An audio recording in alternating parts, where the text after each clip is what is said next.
ये कहानी है एक पक्षी की। एक छोटी सी कहानी। एक पक्षी जो रेगिस्तान में बहुत बुरे हाल में जी रहा था। उसके पंख जो थे वो भी गिर चुके थे। एक ऐसी जगह पर था जहाँ ना पीने का पानी था, ना उड़ करके कहीं जा सकता था, ना ही कुछ खा सकता था। ऐसा लग रहा था कि वो अपनी अंतिम सांसें गिन रहा है। तभी उसने आसमान में से उड़ते हुए गरुड़ जी को देखा। भगवान विष्णु जी की सवारी गरुड़ जी की आवाज़ लगाई, प्रार्थना की, मेरी पुकार सुनिए गरुड़ जी। गरुड़ जी आए। उन्होंने पूछा कि ये क्या हाल हो गया है। उसने कहा, बस भागते भागते आ गया था, अब यहाँ पर परेशान हो रहा हूँ। यहाँ से उड़ करके भी नहीं जा सकता क्योंकि मेरे पंख नहीं बचे। आप कहाँ जा रहे हैं? तो गरुड़ जी ने कहा, मैं स्वर्ग जा रहा हूँ। उस पक्षी ने कहा कि ये मत पूछिएगा कि स्वर्ग कब आ रहे हो, आप मेरे लिए स्वर्ग से ये पूछ लीजिएगा मेरा हाल कब तक ठीक होगा। आप मेरे लिए कोई जवाब लेकर के ज़रूर वापस आइएगा, मैं यहीं आपकी प्रतीक्षा करूँगा। गरुड़ जी गए स्वर्ग में। जब स्वर्ग गए तो देवलोक था वहाँ जो दरवाज़ा था वहाँ देवदूत खड़े हुए थे। उन्होंने सोचा कि छोटी सी बात है, देवदूतों से पूछ लेता हूँ। गरुड़ जी ने पूछा देवदूतों से कि एक जो पक्षी है वो नीचे जो मृत्यु लोक है, जहाँ सब लोग मृत्यु के लिए जाते हैं, वहाँ वो अपनी मृत्यु के लिए तरस रहा है। वो पक्षी जिसके पंख नहीं बचे हैं, ऐसा क्यों हुआ? रेगिस्तान में बेचारा उड़ भी नहीं सकता। देवदूतों ने कहा कि वो अपने पिछले जन्म के फल भोग रहा है। पिछले जन्म में वो बहुत ही क्रूर इंसान था, इसलिए अब वो पक्षी बना है, अपने कर्मों का फल भुगत रहा है और उसे 7 साल की सज़ा मिली है और वो मरेगा भी नहीं और ढंग से जी भी नहीं पाएगा। गरुड़ जी को बहुत दया आई। उन्होंने कहा, अरे बहुत बुरे हाल में है, कोई तो उपाय होगा।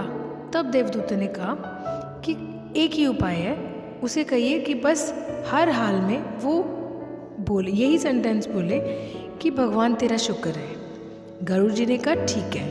वो जवाब लेकर धरती लोक यानी मृत्यु लोक आए और अब जब आए तो उन्होंने उस पक्षी के पास जा कर के सबसे पहले बताया कि आपको हर हाल में कहना है भगवान तेरा शुक्र है।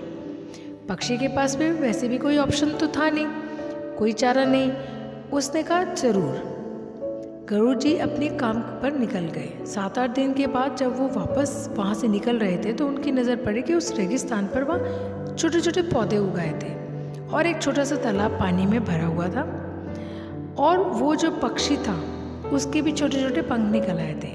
गरुड़ जी को बड़ा आश्चर्य हुआ। 7 साल की सजा थी, 7 दिनों में ठीक हो गए।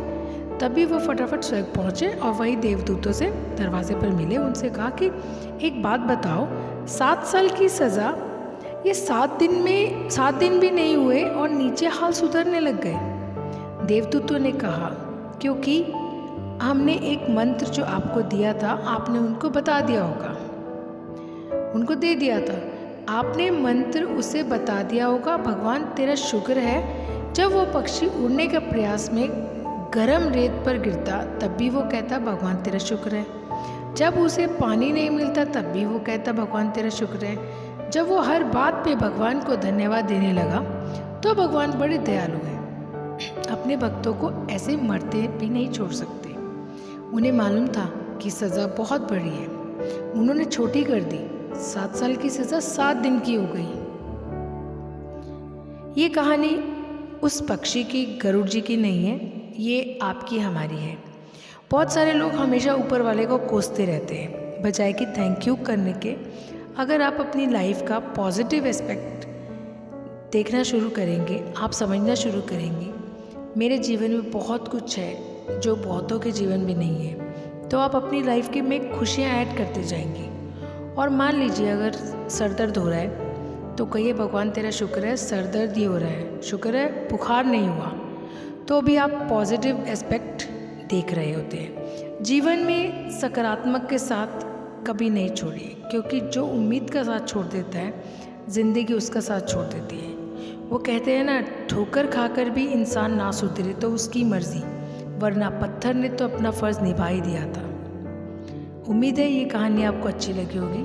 अच्छी लगी हो तो कमेंट बॉक्स में ज़रूर लिखना और वीडियो को अंत तक देखने के लिए दिल से धन्यवाद। अपने पेरेंट्स को हमेशा प्यार, रिस्पेक्ट और समय ज़रूर दिया कीजिए। जय श्री राम।